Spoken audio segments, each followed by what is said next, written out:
Mike Tyson was born on June 30th, 1966, in the Bedford-Stuyvesant neighborhood of Brooklyn. He was the youngest child in the family and had one older brother and sister. Mike's childhood was filled with many challenges. When he was 2 years old, his father left the family, leaving his mother, Lorna, to raise him and his two siblings, Rodney and Denise, on her own. Due to financial difficulties, Mike Tyson's family moved to Brownsville, Brooklyn, a neighborhood known for its high crime rates. Mike was shy and small, often becoming a target for bullying. However, he found a childhood hobby, playing with pigeons. His first fight happened because of this hobby. A young man who was older than Mike took one of his pigeons and started to tease him. Despite Mike's pleas to take back his pigeon, the young man removed the pigeon's head from his body and threw it in front of Mike. Mike attacked the boy with great anger and hit him hard. When Mike Tyson was 10 years old, his family had to leave their hometown due to financial problems. They went to a poor neighborhood in New York where crime and drugs were very common. These polluted environments had a great impact on young Mike. According to his own words, he started using cocaine at the age of 11 and breaking into houses. By the time he was only 13, Mike had been arrested by the police more than 30 times. At the age of 16, he also lost his mother, adding another layer of grief to his already troubled life. Due to Mike Tyson's bad behavior, he was sent to the Tryon School for Boys, a reform school in upstate New York. At Tryon, Tyson met counselor Bobby Stewart, who was an amateur boxing champion. Tyson asked Stewart to teach him how to use his fists. Stewart reluctantly agreed, on the condition that Mike would stay out of trouble and work harder in school. Although Mike had previously been considered unteachable, after months of effort, he managed to improve his academic abilities to the 7th grade level. After several months of continued boxing training with Mr. Stewart, an interesting event took place. The legendary boxing trainer, Cus D'Amato, came to New York and established the Catskill Boxing Club nearby. Fortunately for Tyson, this gym was close to the same reform school he attended. Mike's coach, Bobby Stewart, felt he had taught Tyson everything he could and had no more techniques left to offer him. So, he contacted Cus D'Amato and asked if he would take Tyson as a student. On the other hand, Cus D'Amato, who had trained great boxers like Floyd Patterson and Jose Torres, was no longer actively training fighters and had a lot of free time. Because of this, he agreed to Stewart's request and invited Mike to his gym.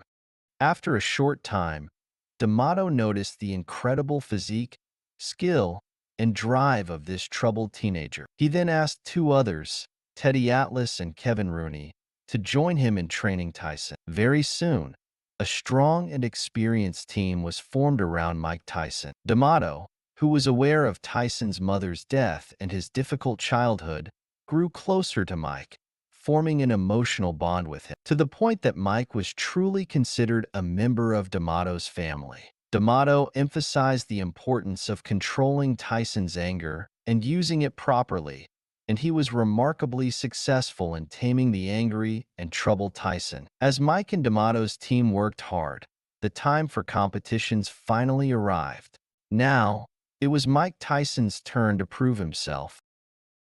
As an amateur, Mike Tyson won gold medals at the Junior Olympic Games in 1981 and 1982. He defeated Joe Cortez in 1981 and Kelton Brown in 1982. After the Junior Olympics, Mike Tyson had his first professional fight at the age of 18 on March 6, 1985, in Albany, New York. In his first 28 fights, he achieved an impressive record of 26 knockouts, which gained him significant attention. However, during the best days of Mike's life, the worst possible thing happened. Cus D'Amato passed away. D'Amato's death was a major shock for Tyson, as he had lost both a father figure and his mentor. He fell into a deep depression, and there was a risk that he might lose his success in the sport as well, as this tragedy struck just as he was beginning his professional career and hadn't yet developed solid roots. The following year, a fight was scheduled. This match would be Tyson's first to be broadcast live nationwide in the United States. In this fight, Tyson faced off against Jesse Ferguson. Unlike most of Tyson's previous bouts, which usually ended in the first round, this fight lasted until the fifth round, with Tyson ultimately winning. The devastating punch Tyson delivered in the fifth round that knocked Ferguson down showed that this was still the same powerful Mike, and nothing had changed. Tyson had retained his strength, but he was no longer as calm as before. From his punches and fighting style, you could sense the anger inside him. Mike fought many big names in the sport, including Marvis Frazier, the son of the great Joe Frazier, the man who handed Muhammad Ali his first defeat. This match was also broadcast live across the United States, with everyone watching this intense battle. As soon as the match began, Tyson, with his signature footwork, charged toward his opponent, and it didn't take long for him to finish the job. It took only 24 seconds. Let's see this episode together once again. Scoring system if the rounds wind up even, and the 3 knockdown rule is in effect. Tyson comes out slugging. He comes out smoking like Marvis's father, Joe. Marvis must move or we're going to be out of here very, very quickly. Uppercut, and Marvis is hurt. Frazier is down. Joe Cortez moves in to have a look, and he's going to stop the fight. It did not last 20 seconds. Tyson. In those days, Mike Tyson won all his matches with one goal in mind: to win the WBC belt. After a few more fights, the big day finally arrived: Tyson's first fight for the World Heavyweight Championship. Standing in front of him was the proud and powerful Trevor Berbick, the WBC title holder, the man who had defeated Muhammad Ali. The arena was packed with people, and celebrities and actors had come to witness the fight live. Even Muhammad Ali himself was present. All eyes were on the 20-something-year-old Mike Tyson, who had never lost a fight until that day. Could he win again? In less than 6 minutes, Tyson destroyed Berbick, not giving him a chance to shine. With a technical knockout, Tyson won the match, claiming the WBC belt. At 20 years and 4 months old in 1986, Tyson became the youngest heavyweight champion in history. Paul Tyson, Berbick doing nothing offensively, and he crashes down. Mike Tyson's ambitions didn't stop there. He aimed for more championship titles, and he succeeded. By defeating Pinklon Thomas and Tony Tucker, he won the WBA and IBF belts. With these victories, Tyson immortalized his name and became the first boxer to simultaneously hold the WBC, WBA, and IBF belts. Mike decided to get married and tied the knot with Robin Givens, a famous American actress and model. Tyson was deeply in love with Givens. He even brought her to his matches and spent a lot of time with her. However, due to problems in their relationship, it didn't even last a year, and Givens filed for divorce. This divorce was very hard on Tyson because he still had feelings for his wife. But things were different for Givens. She stood to gain a large sum of money from the divorce since Tyson was incredibly wealthy at the time.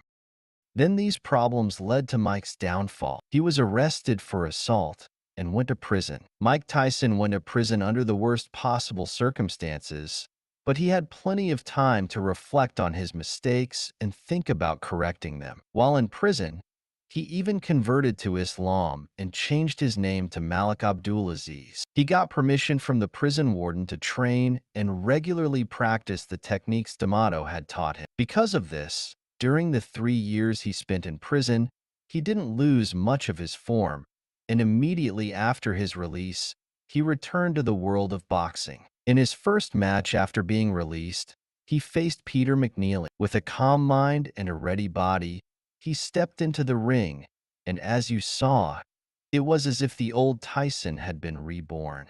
With continued fights and resumed training, he managed to reclaim the WBC and WBA belts.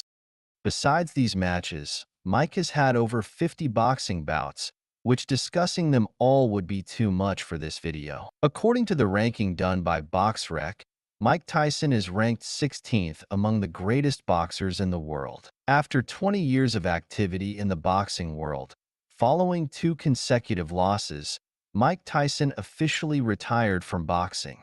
He finished his career at the age of 40 with a record of 50 wins and 6 losses.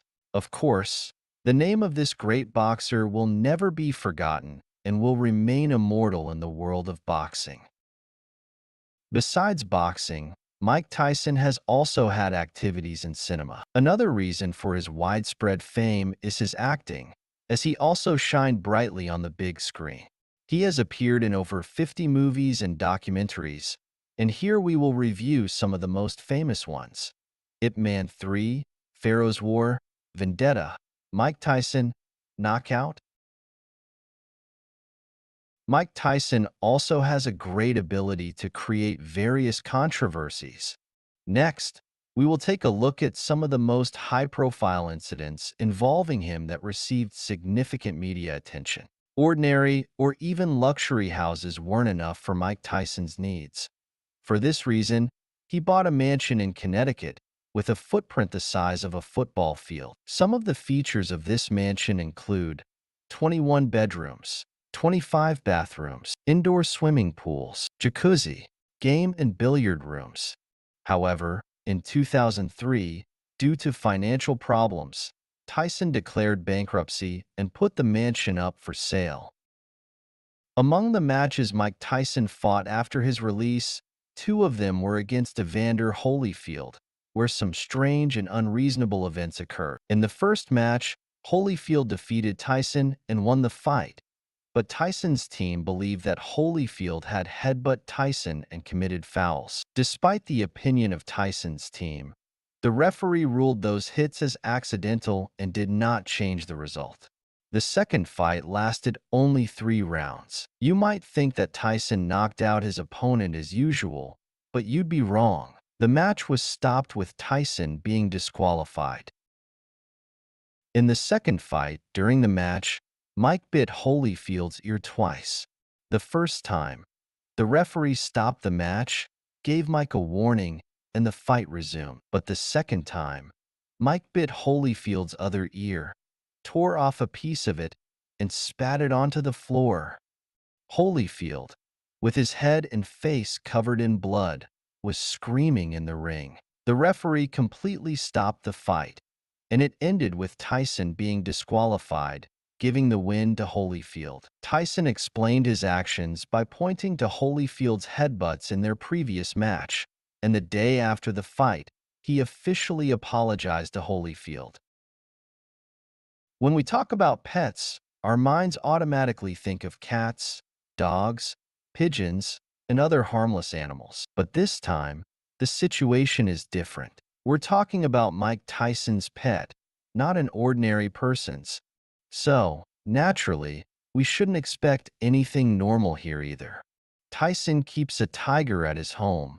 After his release from prison, he purchased this expensive tiger. This white Bengal tiger, which is also endangered, was raised and nurtured by Mike himself, and it even used to sleep in Mike's room. Mike Tyson is currently 56 years old, a funny, energetic, and rude old man who brings a lot of positive vibes to those around him, with no trace of the violent and terrifying persona of his past. However, he still knows how to throw a good punch, and no one should make him angry. Recently, Mike Tyson has started his own business and is earning an income through it. When Tyson was stuck in the swamp of misery and poverty, he had no idea what great things he would achieve in the future. He never imagined that he would gain so much wealth, fame, money, and fans. But there was one thing he knew for sure. He deserved much more than what he had. He truly believed that he wasn't meant to die as a poor thief. And this belief kept him working hard on his path to success without giving up. Fortunately, Tyson discovered his talent early on, fighting, With the help of people who came into his life, he was able to channel that talent in the right direction and became the heavyweight boxing champion of the world. If you're still uncertain and don't know what you want from life, I recommend you take the first step toward success. Discover your talent and then nurture it.